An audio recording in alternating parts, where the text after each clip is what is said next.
Alrighty, so um, well, I wanted to show you some fruits that I just picked this week. A couple of these today, and what we got here is a pitangatuba.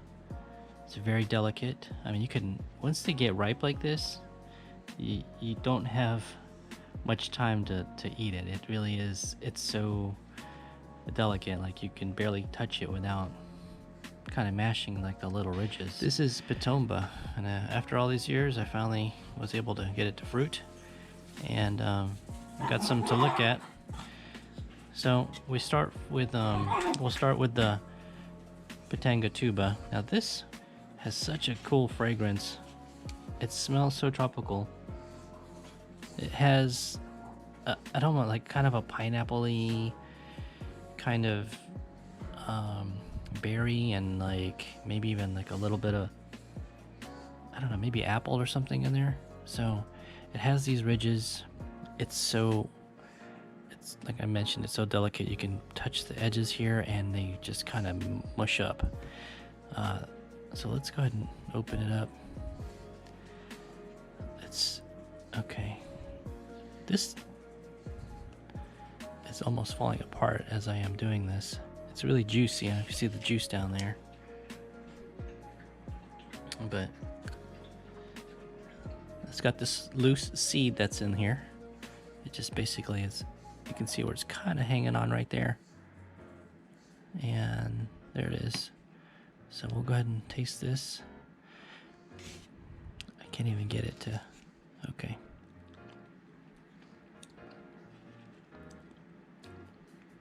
But that's kind of sour. It has a lot of flavor to it. Texture is similar to a star fruit. It is similar to a star fruit. It's super juicy.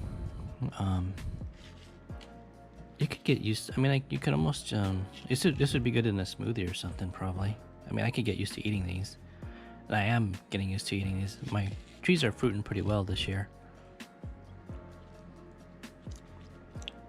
So super juicy. You see the little seed cavity here, and the seed is almost as big as this yellow strawberry tree fruit here. So here's this one, and we'll look at this PITOMBA. Now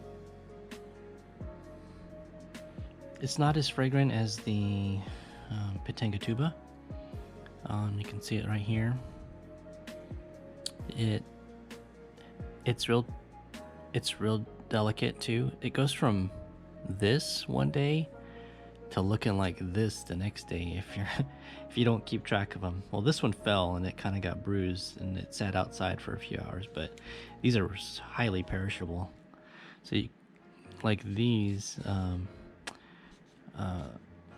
strawberry tree fruit,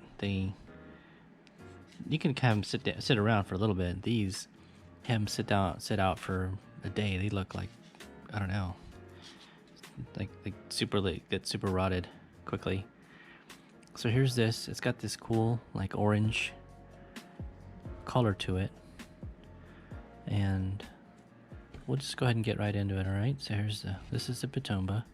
No, actually, before I open it, if you shake it, you can feel the seed moving around in there. So let's cut it open and take a look.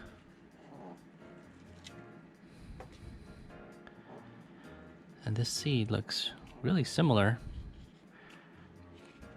to the pitangatuba seed. I don't want to get these mixed up. So here's that one. And we'll take a bite of it. It looks sort of like a loquat. It feels sort of like a loquat too, and looks sort of like an apricot. Let's taste it. This one has a pretty good flavor. It's not just sour. There's a lot of different flavors in there. This one seems a little more complex to me than the pitangatuba. I'm hoping one of my pitangatubas have a really good flavor. I've grown like, I guess 5 of them out there or more. Waiting for all the fruit and to see which one has the biggest and best tasting fruit.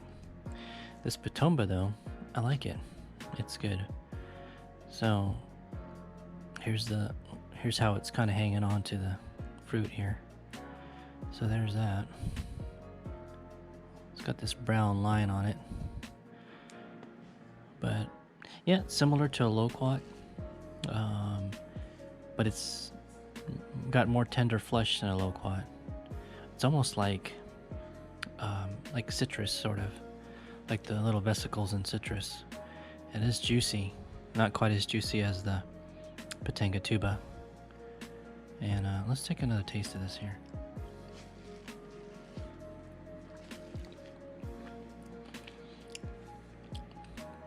That's good.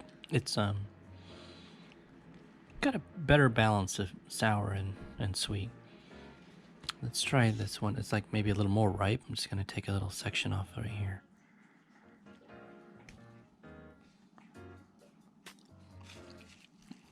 That's even sweeter.